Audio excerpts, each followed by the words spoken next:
யோசனை பண்ணும். அஷ்டமா சித்து எவ்வளோ பேர் செய்கிறாங்க சாமியார், அதெல்லாம் போய் யமபலரை ஜெயிக்கிறதுக்கு உரியது அது அல்ல. அஷ்டமா சித்து வெளியில போனா எவ்வளோ ஆபத்துக்கள்லாம் எங்களுடைய ஆபத்துக்கள்லாம் இருக்குது. எங்களுடைய படம் பட்டுச்சுன்னா அவ்வளோதான். அதனால தயவு செஞ்சு யாராவது மூச்சு அடக்கி பிராணம் செய்யறது, அஷ்டமா சித்து குலத்திய மகாமனிதர் சொன்ன மாதிரி காணும் மூச்சு அடக்கி வெளியிருந்து விட்டு கபாலமும் திறந்தவர்கள் போதி அப்படின்னு அந்த பாடல்ல இருக்குது. அது பிரகாரம் யாராவது போயிட்டு இருந்தீங்கன்னா அது தப்பு. அந்த சாவி, அந்த யமபலனுடைய இருக்கிற சாவி, அந்த பிரம்மனுடைய சாவி அவங்ககிட்ட இல்லை. அதனால தயவு செஞ்சு நீங்க நான் சொல்றது கொஞ்சம் யோசனை பண்ணி காது விட்டு கேளுங்க. ஏதோ ஒரு காலத்துல இந்த சாவியை எடுத்துட்டு விஞ்ஞான பாரவர்கள் வர்றாங்க. இதுக்கு சாட்சியா ராமகிருஷ்ணன் வாசகம் சொல்லியிருக்காரு. அது என்னன்னு சொல்லுங்க. கடவுள் மனித வடிவில் அவதார புருஷராக வரும் பொழுது, கடவுள் மனித வடிவில் அவதார புருஷராக வரும் பொழுது மக்களுக்கு முத்தியை தரும் சாவியை தமது கையில் வைத்திருக்கிறார். எப்படி? கடவுள் மனித வடிவில், கடவுள் இறைவன் வந்து தூளை எடுத்துதான் வந்தாகணும். ஆகாசத்துக்கு குதிச்சுக்கிறவங்க குதிக்க மாட்டாங்க, முடியாது. அதனால அவங்க சொல்லியிருக்கிறது, கடவுள் மனித வடிவில் அவதார புருஷராக வரும் பொழுது மக்களுக்கு முத்தியை தரும் சாவியை தமது கையில் வைத்திருக்கிறார்.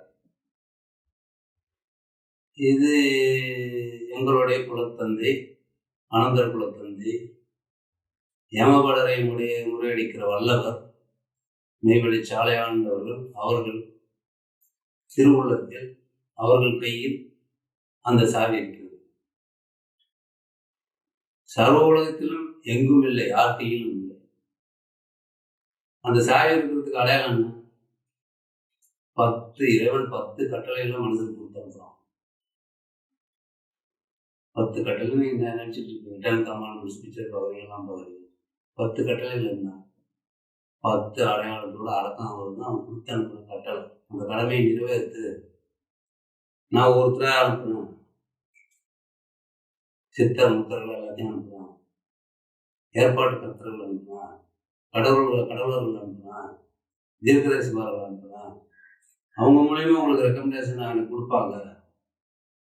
நான் வர்றப்ப இறுதி யுகத்தில் நான் வருவேன், யுகத்திற்கா வருவேன். அப்ப நான் இருக்கிற எல்லைக்கு வரணுங்கிறதுக்காக அவங்கள நான் அனுப்பி வைக்கிறேன். அப்ப நான் அந்த சாவியை எடுத்துட்டு வருவேன். அந்த சாவி என் கையில் இருக்கும். ஆதியில் ஈசன் வந்தப்ப அந்த சாவியை பூட்டு வேதங்களை இறக்கிட்டு சாவியை பூட்டி சாவி எடுத்து போயிட்டாங்க. அந்த சாவி எதுக்குள்ள இருக்குன்னா பிரம்மத்தை அடிச்சவங்க கையில வேதத்தில் இருக்கு. ஆசான் திருமேனி வேதம், இந்த வேதத்துக்குள்ள இருக்கு சாவி. சாவியே அவங்க தான். அவங்க கருணையோட அவங்களோட நின்னா ஞான சித்தி குணம் இருக்கு. இதுல கண்டிப்பா கிடைக்கும். சரி, அஷ்டமா சித்துனா என்ன? எங்க அப்பா சந்திச்சுட்டு இருக்காங்க. என்னுடைய தூரத்து சகோதரர் அவங்க சொன்ன மாதிரி அஷ்டமா சித்து எப்படிங்கிறத ஓரளவு சொல்லியிருக்காங்க. நான் கொஞ்சம் அதை இருக்கிறது சொல்லணும். அஷ்டமா சித்துக்கும் மெய்ஞானத்துக்கு எவ்வளவு பார தூரம் இருக்குதுங்கிறது நீங்க தெரிஞ்சுக்கணும். ஏன்னா ஏமாந்து போகக்கூடாது. ஏமாந்தீங்கன்னா கடநரகத்துக்கு தான் இருக்கும். எரிநரகத்துல அந்த படுவாதாளத்துல அந்த நரகக்குழியில தான் அவஸ்தைப்பட்டிருக்கணும். 1 நாள் 2 நாள் கர்ப்பாந்த கோடி காலம் அவஸ்தைப்பட்டார்கள். அதனால எங்களை இறைவன் அவங்க தூரத்துல அவங்கள மாதிரியே படைச்சதுனால இது இந்த மெய்ய பரப்பணுங்கிறதுக்காக காலகாலமா பைபிள்ல பரப்புனாங்க. குரான்ல சொல்லியிருக்காங்க. என்ன சொல்லியிருக்காங்க? மறுமை நாள் வரும். மறுமை நாள் வரும்பொழுது வானவர்கள் ஒரு இடத்தில் கூடுவார்கள். இந்த பூமி சமதளப்படுத்தப்படும். சமதளப்படுத்தப்பட்டு 40 வருடங்கள் இந்த பூமி சமதளத்திலே இருக்கும். அப்போ மலைத்துளிகள் விட ஆரம்பிக்கும். அப்பொழுது அந்த மகஜர் மைதானத்துல, அந்த தீர்ப்பு மைதானத்துல வந்து எல்லாம் சேர்ந்தாகும். சேர்றதுக்காக இந்த பாடுபட்டு இருக்கணும், இல்லைன்னா நரகம். அதனால இந்த வார்த்தையை நான் சொல்றேன். என்ன பாடம் தூளம் எடுத்துட்டு வந்திருக்கீங்க, ஏமாந்துடாது. ஒரு முள்ளு பட்டாலே வலிக்கு மேலே இந்த தெய்வம் சொல்லியிருக்காங்க. அதனால அந்த அஷ்டமா சித்து போய் எவ்வளவோ பேர் யோகம், அஷ்டமா சித்து, கையில லிங்கம் வளர்க்கிறது, விபூதி வளர்க்கிறது, இதெல்லாம் வந்து உலகத்தினுடைய தோற்றத்துக்கு தான் சரியா வரும். ஏம வளர முறையடிக்க முடியாது.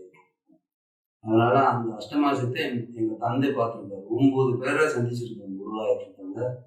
9 பேர்த்துல ஒருத்தர் அந்த அஷ்டமா சித்து என்ன பண்ணாங்கன்னா, வெள்ளிங்கிரி மலையில, பெரிய மலையில, அந்த காலத்துல பெரிய மலை, இப்போவே அதை ஏற முடியாது. கோல் வச்சு ஊனி சின்ன சின்ன படி இருக்கும், அது மேல கால் வச்சு மெதுவா ஏறி ஒரு மலை மேலே ஏறி இறங்கி, திரும்ப ஒரு மலை மேலே ஏறி இறங்கி, திரும்ப ஒரு மலை மேலே இறங்கி, இது மாதிரி 6 மலையை தாண்டி அந்த பக்கம் நின்றாதான் மலையினுடைய முகடு, எவரெஸ்ட் சிகரம் மாதிரி மலையினுடைய முகடு தெரியும். அங்க வெறும் பனிக்குளிர் காத்து தான், ஓரமான காத்து. யானை நின்னாலும் யானை தூக்கிட்டு போற காத்து. இதை வந்து கிட்டத்தட்ட 100 வருஷத்துக்கு முன்னாடி எங்க நெய்வேலி தந்தை உத்தமராஜர் ஒரு நாமம், அப்போ உத்தமராஜன் இருக்கு. அப்ப இளமை காலத்துல தேடிட்டு போறாங்க, விஞ்ஞான வேட்கை காலம். தேடிட்டு போறப்ப அந்த மலை மேல ஒரு வெள்ளிங்கிரி மஸ்தான் இருக்காரு. அவர் அஷ்டமா சித்தி செய்வார். அவரை போய் சந்திக்கிறார். சந்திக்கிறப்ப கூட 2 பேர் கூட போறாங்க. விஞ்ஞான வேட்கையினால மனைவியை விட்டுட்டு, சின்ன சின்ன குழந்தைங்களை விட்டுட்டு, இந்த யமன் ஒருத்தர் பிடிச்சாங்க. என்ன பண்ணுறது, இஸ்ராயல் பிடிச்சிருவாங்க. வேதங்களை படித்து பார்த்தாங்க, தேடினாங்க, இன்னும் கிடைக்கல. சரி, சாமியார்களை கேட்கலாம், இன்னும் அங்கே தேடி போகிறாங்க. அந்த சாவி இருக்குமா, ராமகிருஷ்ணன் சொன்னார்ல, அந்த சாவி அவங்ககிட்ட இருக்குமா அப்படின்னு இதெல்லாம் வேதெல்லாம் படிச்சுட்டு தேடுறாங்க. தேடுறப்ப அந்த வெள்ளிங்கிரி மஸ்தான ஒரு கோபுரம் உட்காந்துருக்காரு. உட்காந்துருக்கிறப்ப பக்கத்துல ஒரு கரடி ஒன்று. என்னுடைய தந்தை உத்தமராஜர் வந்து, நெய்வேலி உத்தமராஜர் வந்து தேடிட்டு போறாங்க. அந்த பக்கத்துல இருக்கு. எங்க தந்தை தேடிட்டு போறப்ப கரடி பக்கத்துல இருக்கு.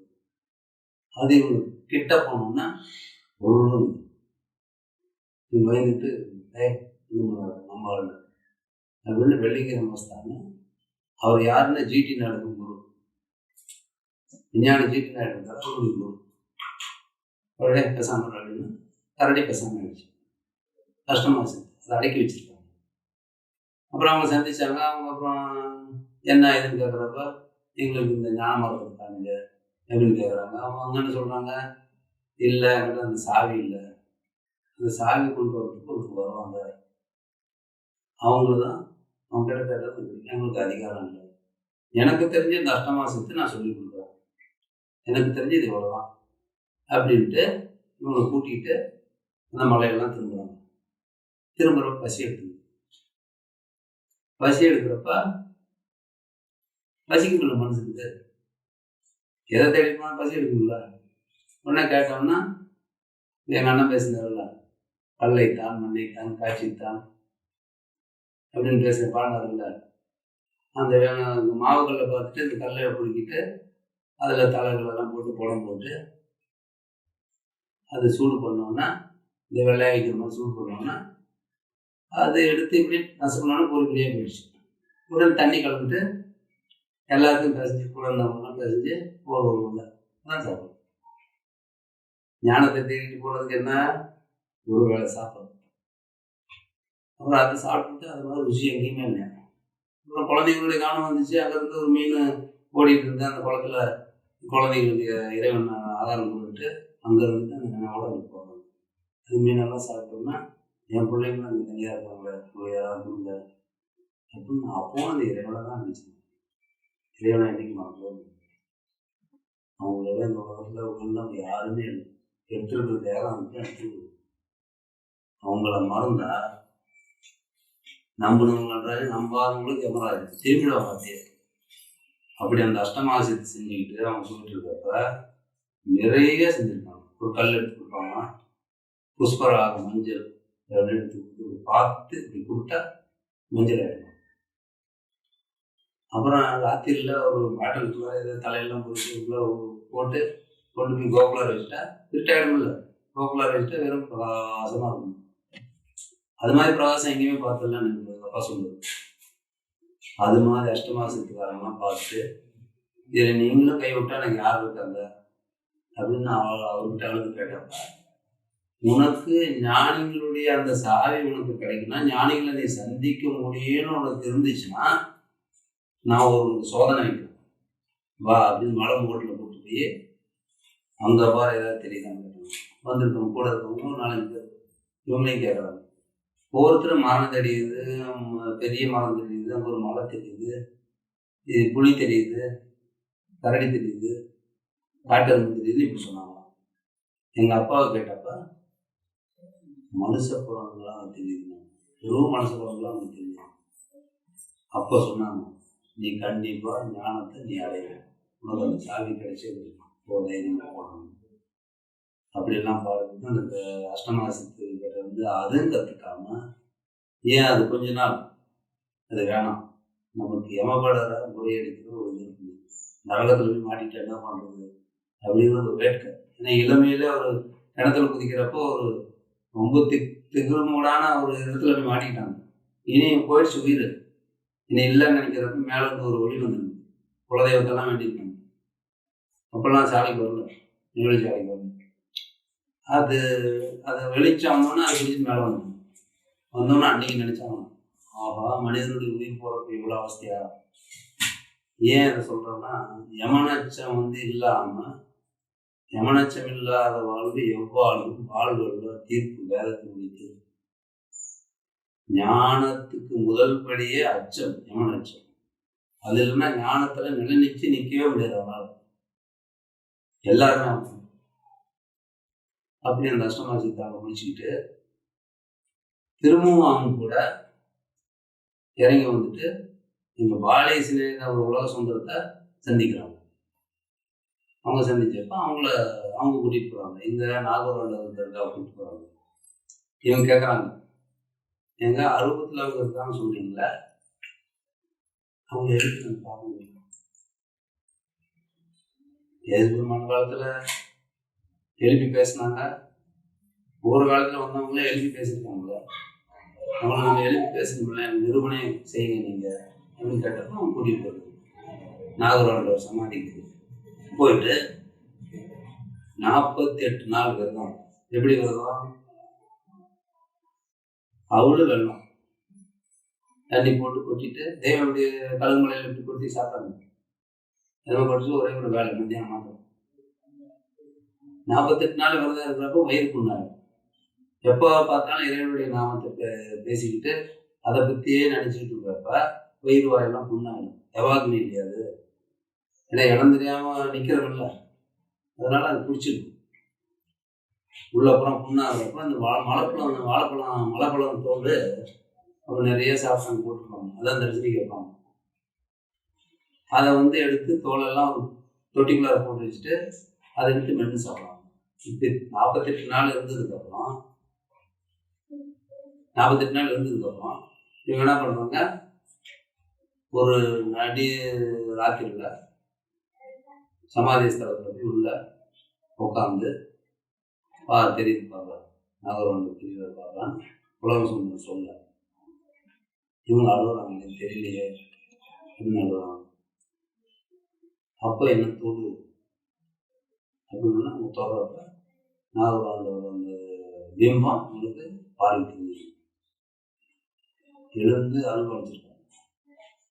ஏன் தூங்காம வரப்போகிறது முக்கியம் சொல்றாங்க, தூங்காம முக்கியங்கிறதுக்காக சொல்லணும்.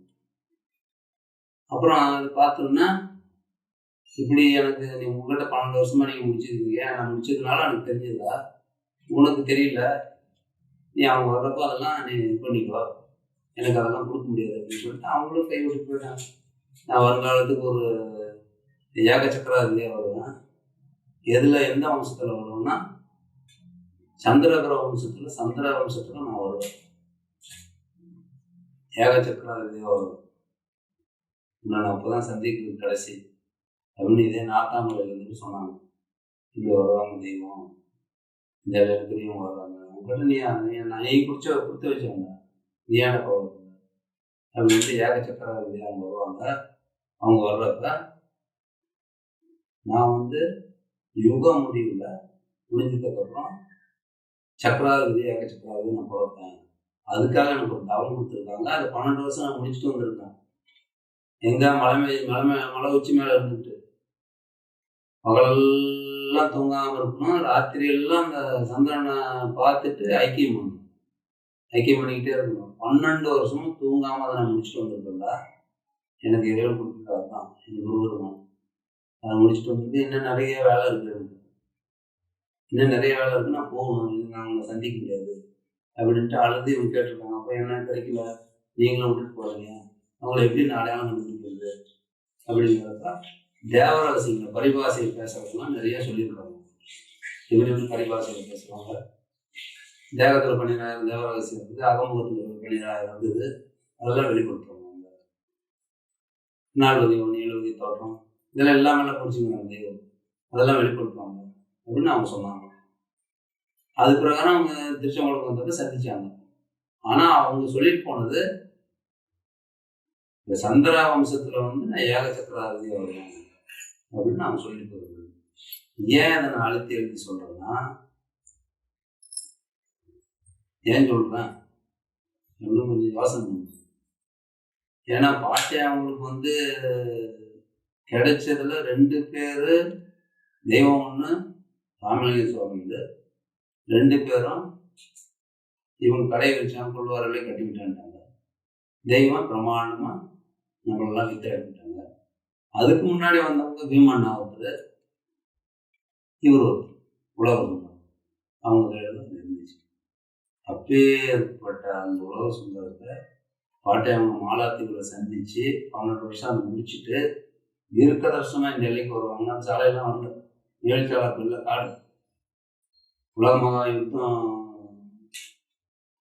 நடந்துட்டு இருக்கு. அப்ப அதுக்கு முன்னாடி அங்க இருக்கிறாங்க, அதுக்கு முன்னாடி அது நடந்தது. சந்திச்சு இப்படி வருவாங்கன்னு சொன்ன பிரகாரம் அந்த சாவியோட எங்க அப்பா இவருடைய உத்தமராஜன் சாவி வச்சிருக்கவங்கள எங்க ஊருக்கு வந்தப்போ அவங்க சந்திச்சு அந்த சாவியை ஆனந்தபுரத்துக்கு பிரம்மத்தறிஞ்சவங்களுக்கு அந்த சாவியை இனாமா கொடுத்து போட்டாங்க தெய்வம். இது மாதிரி ஒரு எல்லாம் இந்த உலகத்தில் எங்கேயுமே இல்லை. அதனால இந்த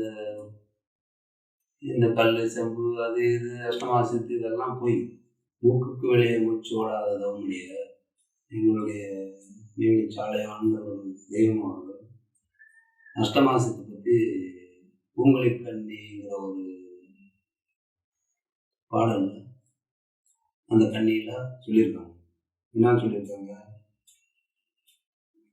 அஷ்டமாசித்து வென்ற தவழி போய் வீணாக பஷ்டமேல் முகப்பு வழி பருஞ்சுத்து பொங்கிழியே சுத்து சுழல் கடந்து சுகந்த மலரிருக்கும் உத்திர திசை வழிகண் நொடுமேலூர் புகிழியே மேலூர் அடிவாரம் காலூர் வழி கணவாய் வேலூர் வண்ணான் வெளுத்த வெள்ளை கட்டும் பொங்கிலியே சொல்லியிருக்காங்க.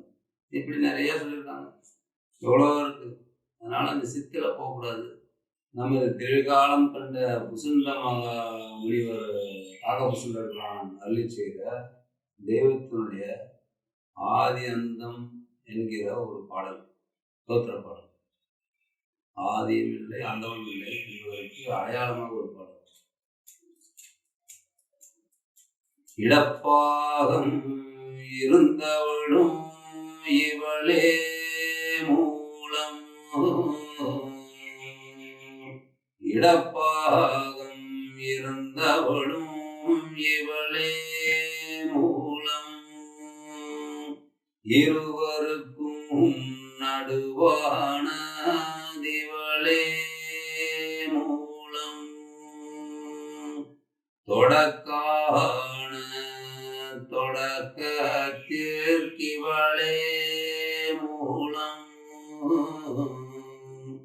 அடக்கான அடக்கத்திற்கிவளே மூலம் அடக்கான அடக்கத்திற்கிவளே மூலம் ஆதி மூலம் அந்தம் மூலம். என்னுடைய முக்தி பெறவரை தொடரும். அடுத்ததாக யுக முடிவை பற்றி தானியேல் தீர்க்கதரிசி அவர்கள் முதலாம் வேதத்துக்கரசர் அவர்கள் 12வது அதிகாரத்தில் யுக முடிவை பற்றி வருஷம் எந்த வருஷத்தில் இந்த யுகம் முடிய போகுது என்பதை தீர்க்கமாக தெய்வத்தினுடைய அருள் கொண்டு அதை நான் வெளிப்படுத்தப் போகிறேன். தொடரும்.